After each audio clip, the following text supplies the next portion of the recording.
La chronique du jour. La chronique du jour. Jérôme Carlos. Bonjour. Porto Novo a le visage d'un grand chantier. La ville capitale s'apprête à abriter un splendide musée, le musée du Vaudou.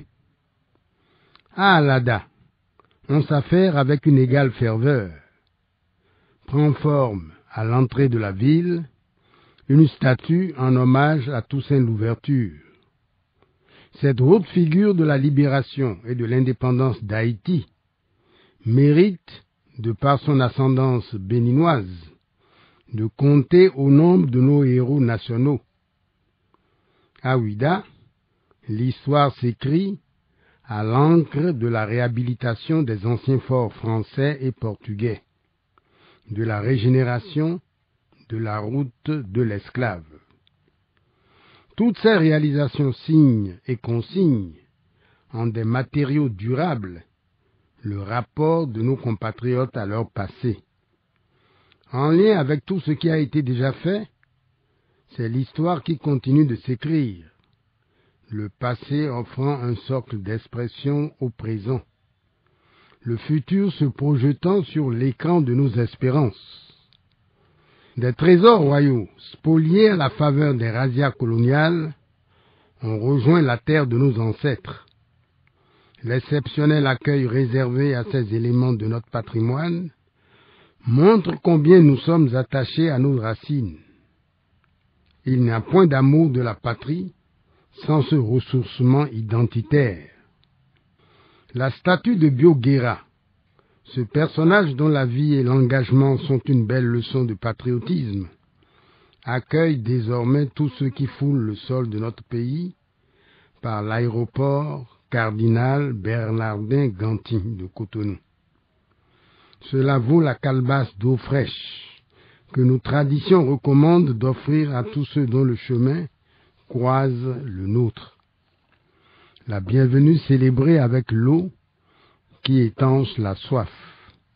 La fraternité exaltée avec l'eau qui purifie les corps et les cœurs. La statue de l'Amazone sur le boulevard de la Marina balise un autre parcours historique. C'est d'abord la femme qui est à l'honneur, au moment même où en Afghanistan, on ferme à celle-ci toutes les voies d'accès au savoir, à la connaissance. Au moment même où en Iran, on la préfère voilée, cloîtrée. Au moment même où l'Occident tarde à convaincre quant au sort fait à la femme sur ses propres terres. Au moment même où partout en Afrique, une conscience féminine point. Une conscience qui se veut conquérante, exigeante, responsable. Les femmes revendiquent plus d'espace de liberté.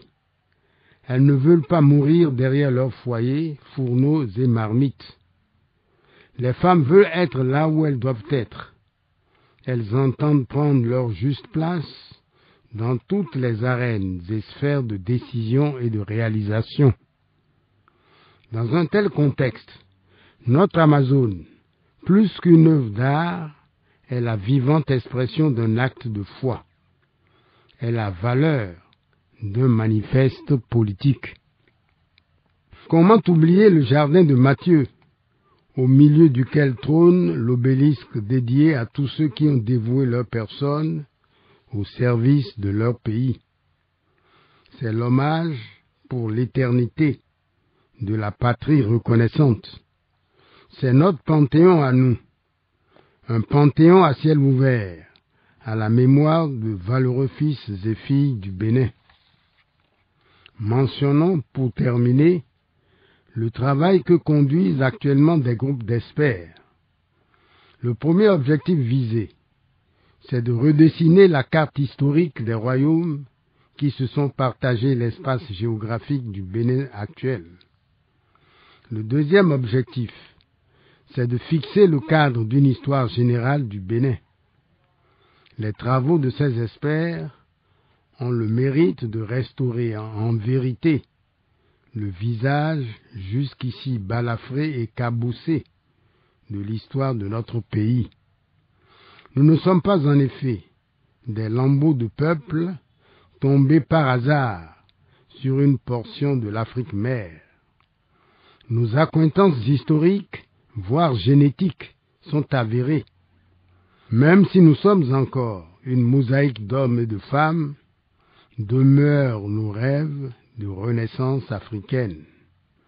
Nous y croyons, nous en faisons notre credo, car ce qui nous réunit et qui nous unit est plus fort, et le meilleur reste à venir.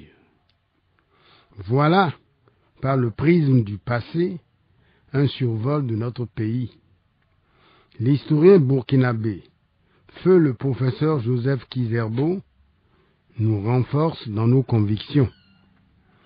L'histoire, a-t-il dit, doit être vivante et écrite pour les jeunes, à l'âge où l'imagination bâtit des rêves qui moulent les âmes pour la vie.